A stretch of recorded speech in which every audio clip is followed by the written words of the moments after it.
الحمد للہ رب العالمین والعاقبۃ للمتقین الصلاة والسلام علی سید الرسل وخاتم النبیین وعلی آلہ واصحابہ اجمعین اما بعد بسم اللہ الرحمن الرحیم۔ آج ہم ایک شخصیت جو کہ اسلامی تاریخ میں ممتاز حیثیت رکھتی ہے، جن کا نام عبداللہ بن ثوب اور کنیت ابو مسلم خولانی ہے، ان کا ذکر کرنے جا رہے ہیں۔ اور کسے خبر تھی کہ عبداللہ بن ثوب جو کہ ابو مسلم خولانی کے نام سے مشہور تھے، ٹھیک اسی آزمائش سے گزریں گے جس آزمائش سے صدیوں سال پہلے حضرت ابراہیم علیہ السلام گزرے تھے۔ نبی کریم صلی اللہ علیہ وسلم کے زمانہ حیات میں پیدا ہونے والے یہ بزرگ یمن کے رہنے والے تھے۔ جب یمن میں اسلام پھیلا تو یہ بھی اسی وقت ایمان کی دولت سے فیضیاب ہوئے۔ دور نبوی کا آخری غزوہ تبوک کہلاتا ہے، جو 9 ہجری میں پیش آیا۔ یہ غزوہ نہایت پرآشوب حالات میں وفات نبوی صلی اللہ علیہ وسلم سے چند ماہ قبل پیش آیا۔ غزوہ تبوک سے واپسی پر نبی اکرم صلی اللہ علیہ وسلم کی صحت مبارکہ متاثر ہونے لگی اور آپ کی صحت میں غیر معمولی انحطاط پیدا ہو رہا تھا۔ یہ خبر جیسے مدینہ منورہ میں عام تھی، اسی طرح بیرون ملک میں بھی اس کا چرچا تھا۔ ملک یمن میں جو لوگ مسلمان ہو چکے تھے، ان میں بعض منافق صفات بھی تھے جن کا سرخیل اسود عنسی سمجھا جاتا تھا۔ یہ خبیث صفت انسان مال و دولت میں بھی ممتاز سمجھا جاتا، قوت و طاقت کے علاوہ دل کا سخت، شعدہ باز، چرب زبان اور فتنہ پرور انسان تھا۔ اسود عنسی کا تفصیلی واقعہ اور اس کی ہلاکت اور صحابہ کرام رضی اللہ تعالی عنہم کا اس کے خلاف جہاد کرنا اور حضرت فیروز دیلمی رضی اللہ عنہ کا اس کو واصل جہنم کرنا، اس تفصیلی حالات کو ہم اپنے 2 ویڈیوز کے اندر پہلے بیان کر چکے ہیں۔ تفصیلی حالات کو وہاں پر سماعت فرما لیے جائے۔ آج ہم اسود عنسی کے زمانے میں پیش آنے والے ایک واقعے کو آپ کے سامنے لے کر حاضر ہوئے ہیں، جس سے نبی کریم صلی اللہ علیہ وسلم کی ختم نبوت پر صحابہ اور تابعین کا ایمان اور ان کے قربانی کے جذبے کو سمجھنے میں ہمیں بہت مدد ملے گی۔ چنانچہ مدینہ طیبہ میں نبی کریم صلی اللہ علیہ وسلم کی علالت کی عام اطلاع پر اس کے خبیث نفس نے اس کو آمادہ کیا کہ وہ جلد اپنی نبوت کا اعلان کر دے۔ اس نے اپنی قوم میں اعلان کر دیا کہ مکہ المکرمہ کا جانشین نبی میں ہوں، جو مجھ پر ایمان لائے گا نجات پائے گا اور جو انکار کرے گا ہلاک ہوگا۔ مردود و کذاب کا یہ اعلان اس کے چیلے چپاٹوں نے قبول کیا اور اس کی اشاعت میں سرگرم ہو گئے۔ یہ عام لوگوں میں اعلان کرواتا کہ مجھ پر صبح و شام اللہ کی وحی نازل ہوتی ہے اور مجھ کو پوشیدہ امور کا علم دیا گیا ہے۔ عام لوگوں کی مشکلات کا علم لوگوں کے ذریعے حاصل کرتا اور اس کے بلبوتے پر اپنے علم غیب کا دعویٰ کیا کرتا۔ اس کا یہ فتنہ شہر صنعاء یمن سے نکل کر شہر حضر موت، عون، طائف اور بحرین تک پھیل گیا۔ اس تحریک کی مخالفت کرنے والوں میں عبداللہ بن ثوب یعنی حضرت ابو مسلم خولانی سر فہرست تھے، جن کی جدوجہد سے سینکڑوں مرتد اسلام میں واپس آ رہے تھے۔ حضرت ابو مسلم خولانی اپنے علم و عمل میں نہایت مضبوط، حق کی تائید میں بے خوف اور خطرات سے بے نیاز، اور اپنی زندگی کو اللہ اور اس کے رسول کی اطاعت میں وقف کر چکے تھے۔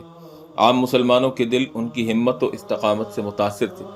اسود عنسی کذاب کو حضرت ابو مسلم خولانی رحمہ اللہ کی مخالفت سے سخت اندیشہ ہو گیا کہ اس کی تحریک کہیں ناکام نہ ہو جائے۔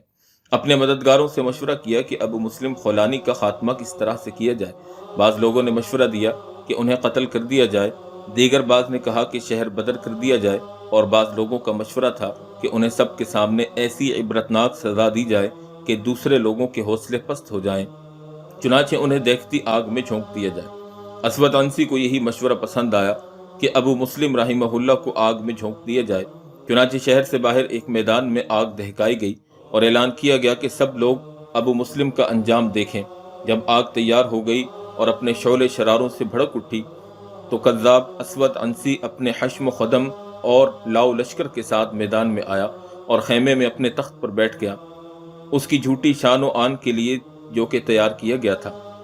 حضرت ابو مسلم خولانی کو بلایا گیا جو زنجیروں میں قید تھے۔ جب وہ تشریف لائے تو کذاب نے متکبرانہ شان سے ان پر ایک نظر ڈالی اور پھر اس آگ کی طرف دیکھا جس کے شعلے آسمان سے باتیں کر رہے تھے۔ پھر ابو مسلم رحمہ اللہ کی طرف متوجہ ہو کر اس نے گفتگو کا آغاز کیا۔ چنانچہ وہ کہنے لگا، کیا تم گواہی دیتے ہو کہ محمد صلی اللہ علیہ وسلم اللہ کے رسول ہیں؟ حضرت ابو مسلم خولانی نے فرمایا، ہاں، میں گواہی دیتا ہوں کہ وہ اللہ کے بندے اور اس کے سچے اور آخری نبی ہیں۔ پھر سوال کیا کیا تم گواہی دیتے ہو کہ میں اللہ کا رسول ہوں؟ حضرت ابو مسلم خولانی رحمہ اللہ نے فرمایا میرے کانوں میں کچھ میل کچیل ہے، تیری بات مجھے سمجھ نہیں آ رہی۔ کذاب نے جھلا کر کہا کہ میں تجھے اس دہکتی آگ میں جھونک دوں گا۔ حضرت شیخ ابو مسلم خولانی نے فرمایا کہ اگر تو نے ایسا کیا تو میں آخرت کے اس آگ سے محفوظ ہو جاؤں گا جس کا ایندھن انسان اور پتھر ہیں، اور جس پر طاقتور سخت دل فرشتے مقرر ہیں جو اللہ کے حکم کی ذرا سی بھی سرتابی نہیں کرتے، اور وہ سب کچھ کر گزرتے ہیں جو انہیں حکم دیا جاتا ہے۔ اسود عنسی کذاب نے کچھ سنبھل کر کہا میں تجھے کچھ مہلت دیتا ہوں تاکہ تو جلد بازی میں اپنی ہلاکت کا فیصلہ نہ کرے، ایک بار غور و فکر سے کام لے، کیا میں اللہ کا رسول نہیں ہوں؟ شیخ ابو مسلم خولانی رحمہ اللہ نے وہی جواب دیا کہ میں تجھے کہہ چکا ہوں کہ میرے کان میں کچھ میل کچیل ہے، میں تیری بات سمجھ نہیں پا رہا۔ حضرت ابو مسلم خولانی رحمہ اللہ کے اس پرسکون جواب سے اسود عنسی کذاب پاگل سا ہو گیا۔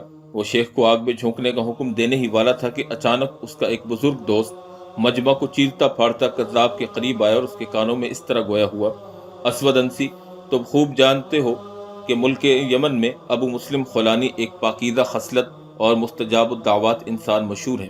اگر انہوں نے آگ میں اپنے رب کو پکارا اور یقیناً اللہ ان کی دعا کو قبول کرے گا تو وہ آگ سے صحیح سالم باہر نکل آئیں گے۔ اس وقت تمہارا سارا کھیل ایک سیکنڈ میں فنا ہو جائے گا اور لوگ یہ کرامت دیکھ کر اسی وقت تمہاری نبوت کا انکار کر دیں گے، اور اگر وہ آگ میں مر گئے تو لوگ ان کی جرت پر اعتماد کر کے انہیں شہید کا خطاب دیں گے۔ بار صورت کامیابی ان کی ہی ہے۔ اب فکر تمہیں کرنی چاہیے، لہذا جلد بازی سے کام نہ لو۔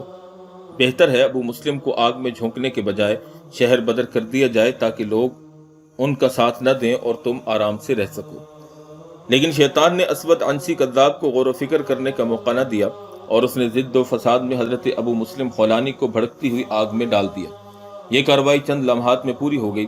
ابھی مجلس برخاست بھی نہ ہونے پائی تھی کہ حضرت ابو مسلم خولانی آگ سے اس طرح صحیح سالم باہر آتے نظر آئے گویا وہ کسی باغ و بہار سے نکل رہے ہوں۔ دل و دماغ کو مبہوت کر دینے والے اس منظر نے تمام حاضرین کو دہشت زدہ کر دیا۔ اہل ایمان تو اسی وقت سجدے میں گر گئے۔ طاغوتی لشکر دہشت و وحشت کا نمونہ بن گیا۔ حضرت ابو مسلم خولانی رحمہ اللہ آگ سے باہر آ کر سیدھے مدینہ طیبہ کی طرف روانہ ہوئے تاکہ رسول اللہ صلی اللہ علیہ وسلم کی زیارت سے مشرف ہوں۔ سفر بھی طویل و عریض تھا، منزل تک پہنچنے میں کئی دن صرف ہو گئے۔ مدینہ طیبہ ابھی ایک منزل باقی تھا کہ راستے میں اہل قبائل نے اطلاع دی کہ رسول اللہ صلی اللہ علیہ وسلم وفات پا گئے ہیں اور حضرت ابوبکر صدیق آپ صلی اللہ علیہ وسلم کے خلیفہ مقرر ہو چکے ہیں۔ انا للہ و انا الیہ راجعون۔ انہوں نے پڑھا اور دل یزمردہ ہو گیا، چلنے پھرنے حتیٰ کہ بولنے کی طاقت کھو بیٹھے، حواس معطل ہو گئے۔ کئی دنوں تک راہ میں ایسے ہی پڑے رہے، جب طبیعت سنبھلی تو آگے کا ارادہ کیا۔ مدینہ طیبہ ایسے وقت پہنچے جب صدیق اکبر رضی اللہ تعالیٰ عنہ کی خلافت پوری ہو چکی تھی اور نظام خلافت جاری و ساری تھا۔ حضرت ابو مسلم خولانی رحمہ اللہ حرم نبوی کے باہر اپنی اونٹنی کھڑی کی اور مسجد نبوی میں داخل ہوئے، 2 رکعت تحیت المسجد ادا کی، پھر روضہ اقدس کے پاس آئے اور نہایت ادب و احترام کے ساتھ السلام علیکہ یا رسول اللہ کہا، پھر دیر تک روتے رہے۔ فرض نماز کا جب وقت آیا تو نماز ادا کی اور مسجد کے ایک گوشے میں دیر تک نوافل پڑھتے رہے۔ نووارد مسافر پر سیدنا عمر رضی اللہ تعالیٰ عنہ کی نظر جم چکی تھی۔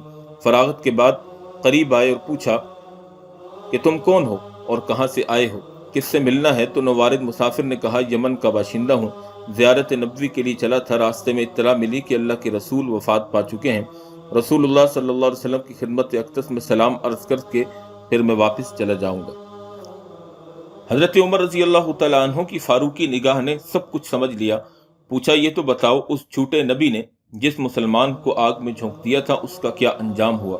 اس وقت تک مدینہ میں جھوٹے نبی اسود عنسی کا وہ واقعہ عام ہو چکا تھا۔ نووارد مسافر نے کہا کہ اس مسلمان کا نام عبداللہ بن ثوب ہے، آگ نے اس پر کچھ بھی اثر نہ کیا، وہ کچھ دیر ہی دہتی آگ سے صحیح سالم باہر نکل آیا۔ یہ دیکھ کر سینکڑوں مرتد لوگوں نے توبہ کی اور بے شمار انسان اسلام میں داخل ہو گئے۔ حضرت عمر رضی اللہ تعالیٰ عنہ نے اپنی فراست سے کام لیتے ہوئے نووارد مسافر کو اللہ کا واسطہ دے کر پوچھا کہ سچ بتاؤ وہ شخص تم نہیں ہو؟ مسافر نے کہا الحمدللہ وہ میں ہی ہوں، میرا نام ابو مسلم عبداللہ بن ثوب خولانی ہے۔ سیدنا فاروق اعظم رضی اللہ تعالیٰ عنہ نے نہایت عجلت میں انہیں گلے لگا لیا اور خوشی میں زار و قطار رو پڑے۔ پھر انہیں سیدنا صدیق اکبر رضی اللہ عنہ کی خدمت میں لے آئے تعارف کروایا اور انہیں کی زبانی آگ والا واقعہ سنایا۔ حضرت ابوبکر صدیق بھی رو پڑے اور اتنے متاثر ہوئے کہ ابو مسلم خولانی سے خواہش کی کہ وہ ایک بار پھر وہ واقعہ سنائے۔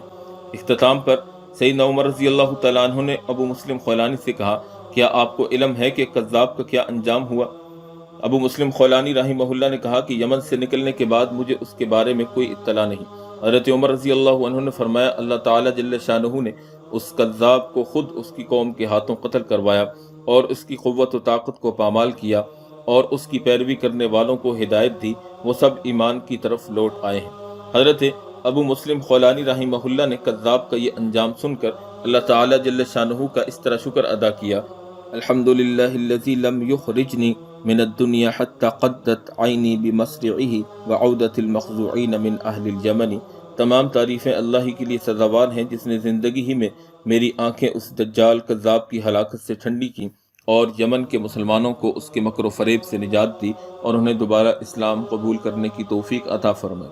حضرت عمر رضی اللہ تعالیٰ عنہ نے بھی اس طرح شکر ادا کیا، الحمدللہ الذی ارانی فی امت محمد صلی اللہ علیہ وسلم من فعل به کما فعل بخلیل الرحمن ابینا ابراہیم علیہ السلام۔ اس ذات پاک کی حمد و ثنا ہے جس نے مجھ کو اس شخص کی زیارت سے مشرف کیا جس کے ساتھ حضرت ابراہیم خلیل الرحمن علیہ السلام جیسا معاملہ کیا گیا۔ میرے عزیز بھائی دوستو بزرگوں، ان واقعات سے اندازہ لگایا جا سکتا ہے کہ نبی کریم صلی اللہ علیہ وسلم کی ختم نبوت اور جھوٹے مدعیان نبوت کے خلاف صحابہ کرام اور تابعین عظام رضوان اللہ تعالی علیہ مجمعین نے کس قدر قربانیاں دیں اور کس قدر اپنے جانوں کو خطرے میں ڈالا، لیکن کسی بھی صورت میں عقیدہ ختم نبوت پر ان لوگوں نے سمجھوتا نہیں کیا۔ اللہ تعالی ہمیں بھی ایسا ایمان اور ایسے ایمان کا کچھ حصہ نصیب فرمائے۔ وآخر دعوانا ان الحمد للہ رب العالمین۔